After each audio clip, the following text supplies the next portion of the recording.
Alrighty.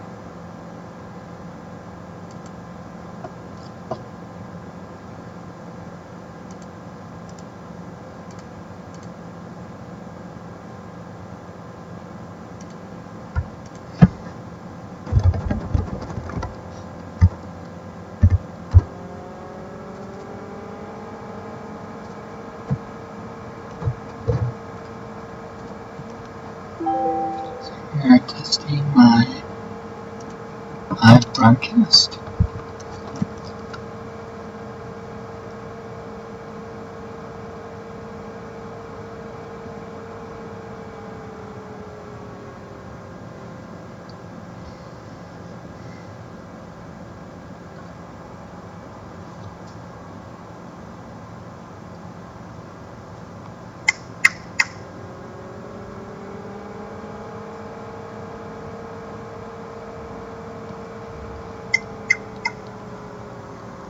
One, two, three.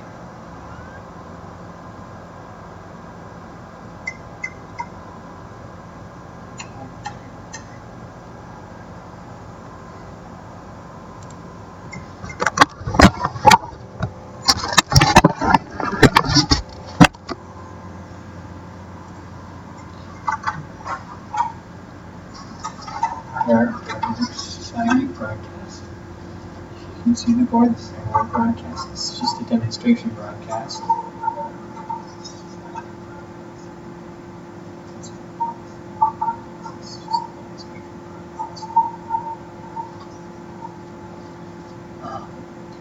There's some time delay, so you can see the time delay from the actual broadcast to the actual real time. So how long from the time I say something does it take to show up on the device? It's about 10 seconds here, and I'm using the same Wi-Fi that we're sending out on.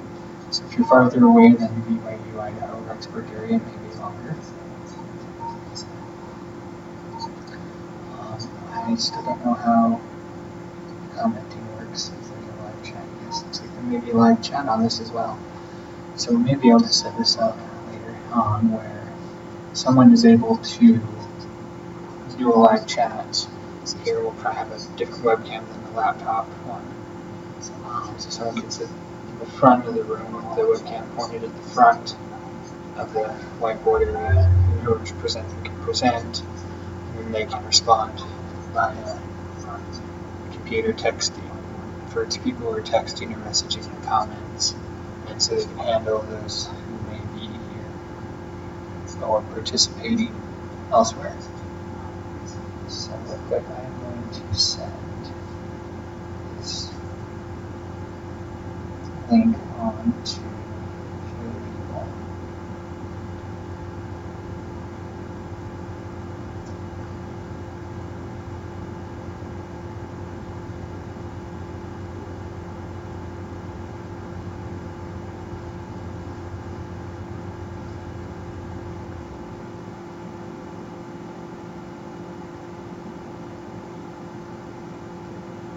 Send to the right one. Got some people here who they have multiple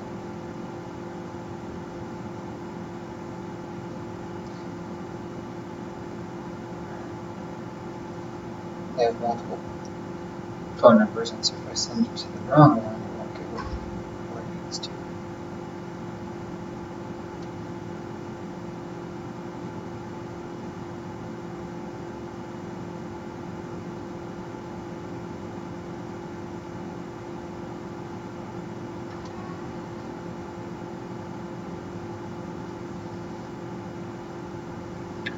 Alright, so here we go. I have just sent a text message. Current time is 5:52 p.m. I'm going to go shut the door real quick.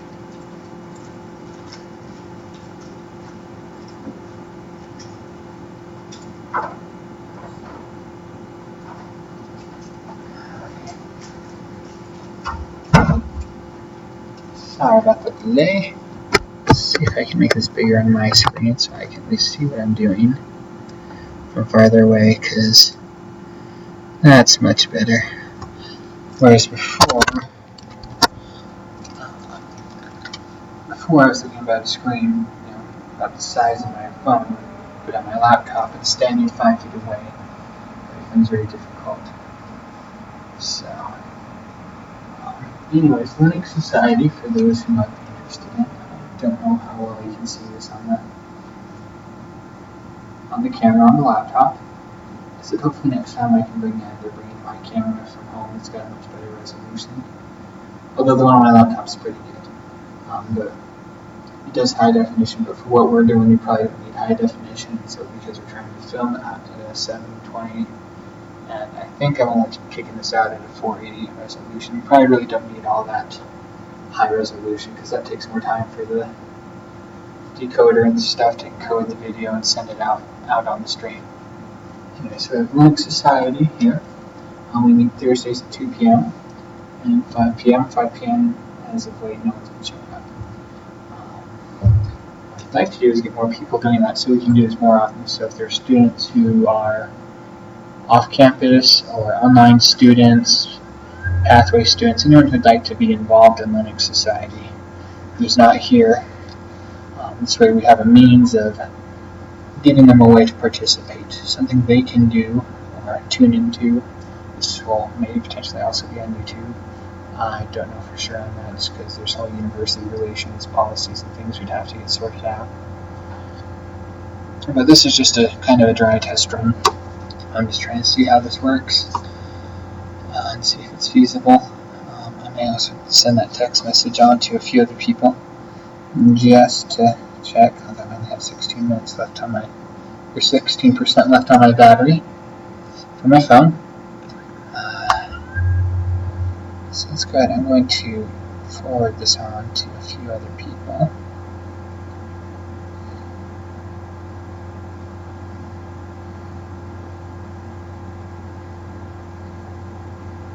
Let me adjust this video so it's not so the message is like a gajillion lines long. I'm now down to 15%. If anyone is tuned in and watching because they did send you the link, feel free to shoot me a text message. That way I know you got the stream and you're able to watch this. I said because I'm about 15%. Try to wait your time how actively I'm using my phone. For right now it's pretty active. I'm going to lose the battery. The battery's going to die out on me.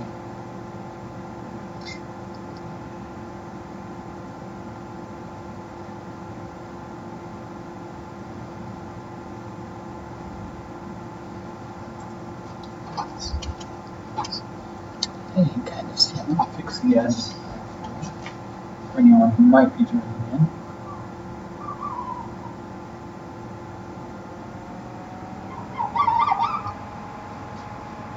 Let's make the readability, yeah, that helped. So let's make it darker and thicker.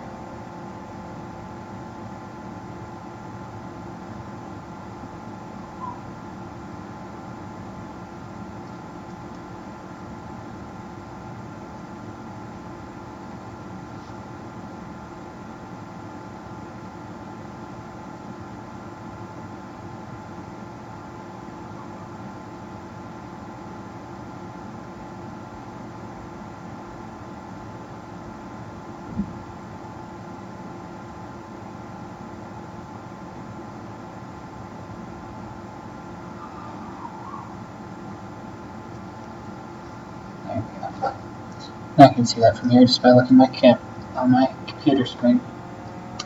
So we're doing much better. I've not yet heard anything back from anyone. Let's see, who else do we have? I said, I don't know if someone comes in here at 6. We may have labs and stuff here, so I've got about 3 minutes left of broadcast time. I haven't staged it yet, but my name's Corey. I'm the BYU Idaho Linux Society president. As it currently stands, we have 2 officers, but we're always open. At this point, we're open looking for more officers to fill vacancies. Many of us, all 3 of us that are here as officers in the BYU Idaho Linux Society are pulling double duty. So some are working as competition, vice presidents of competition. Some of us are helping with marketing, others are helping with just the general Linux Society operations. We really don't have a secretary. Someone's acting as a treasurer. Anyways, we have a lot going on, and we only have right now as officers, we only have 3 people doing it. So when we have more, it's a lot easier to get stuff done, and we're able to be more productive. Some of the other things that we're hoping to get done, once things have kind of settled a little bit with being officers and just my schedule as well. I've been able to, things are starting to simmer down, and we're hoping to be able to get some guest speakers to come in. There's some people in the community and some businesses in the community that have expressed interest in coming and being a guest speaker at some of our meetings. Our biggest challenge for that is just all the red tape and hoops you have to jump through with the university at times to get them. It's not difficult, but it's just, it takes time, and that's not something that we always have. We've got a company here that they use Linux and they've expressed interest. We've got people, like I said, in the nearby community who use Linux on a regular basis and help us out. Thank you, Ricky, for tuning in. We appreciate it. Shout out to Ricky Moreno, who's Gabe Bueno, for tuning in to the live broadcast of the Linux Society. And we'll offer him up. I am calling people by pocket dial, shaking my phone. Appreciate you tuning in, Ricky. You're our first viewer, confirmed viewer that I've had. I'm glad to know that it's working and that everything else is going good. Ricky, we do meet every Tuesday at 2 p.m. and 5 p.m. here in the Smith Building, room 478. Feel free to join us, Ricky. You don't have to be a CIT major. You don't have to be anything. It's actually kind of fun to come do some of the stuff that we're hoping to get done in Linux Society this semester and in other semesters as well. Gives you a chance to get to know a new operating system. So it's kind of, if you've never experienced Linux before, for most people, the best way I could describe it is a blend between Macintosh, Apple stuff, and Windows. It has kind of elements of both, but it's not quite Windows, but it's not quite Apple. The other nice thing about Linux is there's lots of different versions of it, or what they call distributions. Closest thing to me would be how there's all the different Windows. There's Windows XP, Windows 7, Windows 8.1, Windows 10, except for those are all kind of different versions of the same product. They just improve it. So just imagine having that many different versions of Windows all running at the same, all being produced through an open source freeware where people can just download the software for that. It's not cost associated with it. There are some versions of Linux that do cost money, but those ones come with tech support. That's basically what you're paying for when you buy those ones. But all other ones, generally Linux, it's a free thing, so you can go find a distribution you like, one that has different features. Some people like ones that have more of a Windows feel. That way it feels, when they're navigating through the interface, it feels more like a Windows computer, which is what they're used to. There are other people who, they use it straight from the command line, which is just that black screen with white or green letters, and people just go type commands, print, do everything from that. And there are versions of Linux that are built just for that. But you can also get versions of that, like CentOS comes in as a command line, but you can download packages or software for that operating system so that you can run it in a graphical user interface, or GUI as it's called. So I just appreciate you tuning in, Ricky. If anyone else tunes in, great. Go ahead, send me a message. Ricky, if you need to tap off to go do homework, whatever, I get it. It's Thursdays, kind of random, unexpected plan, but this is just our test run. I'm hoping that this should have the ability, when I go back to check it, where you can tune into the live stream and if there's something you missed, you should be able to rewind it. I have to think backwards here.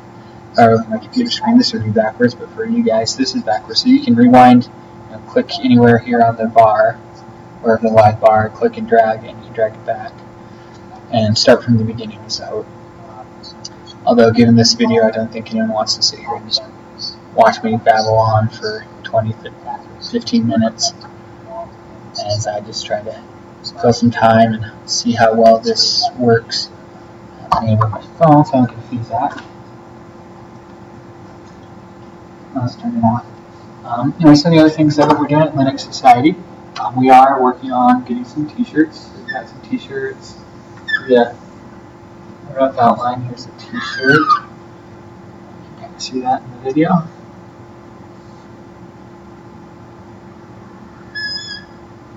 Sorry about the squeaking. For one of my better t-shirts I've done recently. So we have a little BYU or a Linux Society logo with Scott Tux the penguin. So basically it's got Tux wearing a Viking hat. And then we're thinking on top of that, then we'll just put Linux Society over the top of this kind of an arching letter. And it'll be on a black t-shirt with try to see if we can get a little bit of a white border around Tux. So that way he shows up, everything sticks out. And the lettering over the top. We've talked to some of the t-shirt printing stuff here on campus, and we've talked to one of the local businesses. The local business was able to get us a cheaper price, starting price per shirt. And it's about $4.50. It's a little more here on campus. The other thing that the business can do is they can silk screen it. So they set up this one display, this one image thing that they'll just repeatedly stamp, press, however the process of screen printing works. I'm not familiar with entirely. Basically, it's just like a pattern thing that they use, a plate that they can use over and over. And so they take about $20 to set up that one plate. The more t-shirts we buy, the lower the cost per t-shirt, because they're just using that same plating. Whereas other methods where if it's like vinyl lettering, they have to then cut out or take the time to place all the different vinyl lettering things for each shirt, so that takes time. In some ways that might be cheaper than, if you're buying just 3-5 shirts. When you're buying larger shirts though, you probably want to go with the silk screening. So you got a message. I have a message from Pizza Hut. Never mind, nothing that exciting. Just their little promotional text or something that's really not that great. So with the silk screening, if we're buying more than 15, more than 10, it's cheaper to go that way. If you're going under 10, it's probably cheaper to go with the silk. Go something that's not silk screen, where you're paying for like the individual letters and the image and stuff. But where we're hoping we can get this t-shirt made and potentially hold on to that template, have maybe talk to people at the business, say, hey, can you hold on to this? Next year or a year or two later, they'll contact you and we'd like to be able to make some more. So we'd like for you, if you could hold on to this, and we'll just occasionally kind of place orders as we need them, probably in these batches of 10. The other thing we would have to do for the t-shirts is just sizing. And just because we have a wide variety of people, so large to small, potentially, with some of the people who've attended.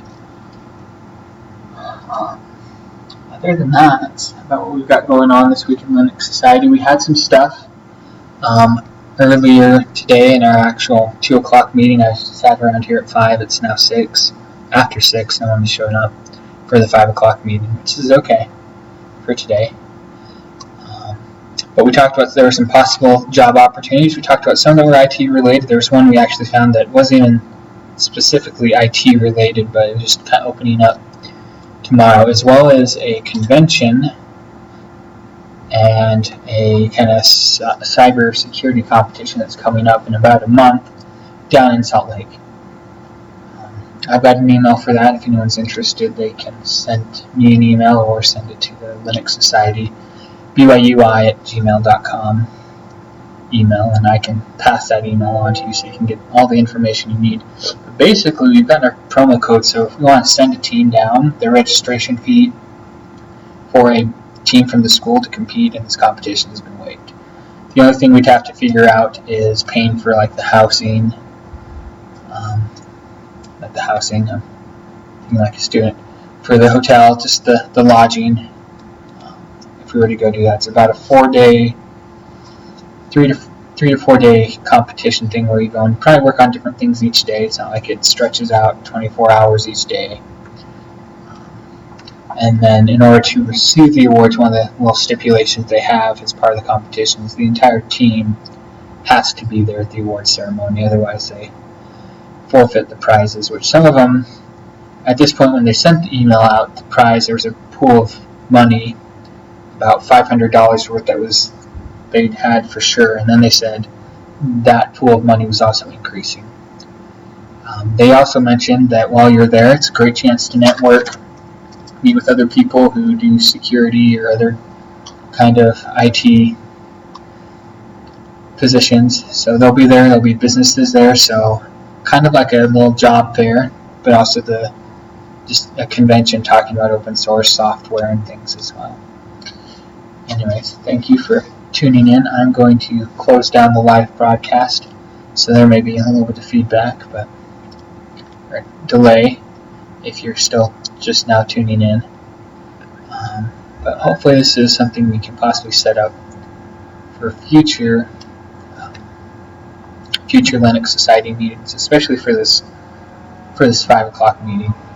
I said we would really like to be able to include all of our students who are off campus, just off track, and especially those who are online. Maybe you're taking CIT classes. You don't have to be taking a CIT class, CS, art, psychology, anything. But you're just interested in learning more about Linux and the operating system. We want to make sure we give everyone, all the students, a chance to participate with us, even if it's remotely. Obviously, your ability to interact with the other people in the society would be different, be a little less, but of what you are able to do in terms of real-time interaction, things would obviously be delayed, just like this video is delayed. But it still gives you a chance to interact and participate with things, and that's really what we want to do. We want to be able to provide the opportunity to as many people as we can.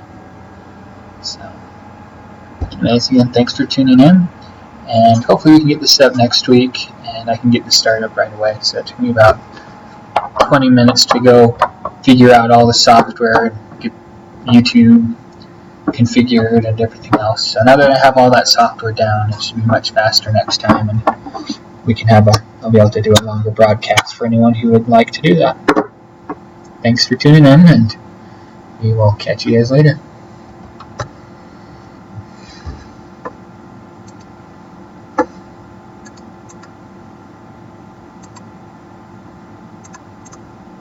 I can figure out how to turn this thing off.